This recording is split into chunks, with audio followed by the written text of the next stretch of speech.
আমি যদি অসুস্থ হই, আমার প্রত্যেক অসুস্থতার কারণে আমার পাপ মোচন হয়। সুবহানাল্লাহ পড়েন।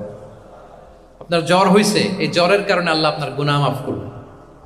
আপনি ব্যথা পেয়েছেন, অসুস্থ হয়েছেন, আল্লাহ তাআলা গুনাহ মাফ করে দেবেন। তাহলে হতাশার কোনো সুযোগ আছে বলেন? না। মুমিন জীবনে হতাশার কোনো সুযোগ নেই। রাসূল সাল্লাল্লাহু আলাইহি ওয়াসাল্লাম বলেন, মা ইউসিবুল মুসলিমা মিন নাসাব ওয়ালা ওয়াসাব ওয়ালা হাম্মিন ওয়ালা হুজনিন ওয়ালা আযান ওয়ালা গাম্মিন হাত্তা শাওকাতি ইউশাকুহা ইল্লা কাফারাল্লাহু বিহা মিন খাতায়া।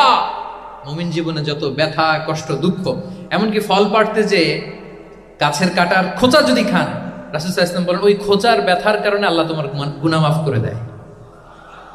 কেউ অসুস্থ হয়ে রাসূল সাল্লাল্লাহু আলাইহি ওয়াসাল্লামের কাছে আসলে রাসূল সাল্লাল্লাহু আলাইহি ওয়াসাল্লাম কি বলতেন জানেন?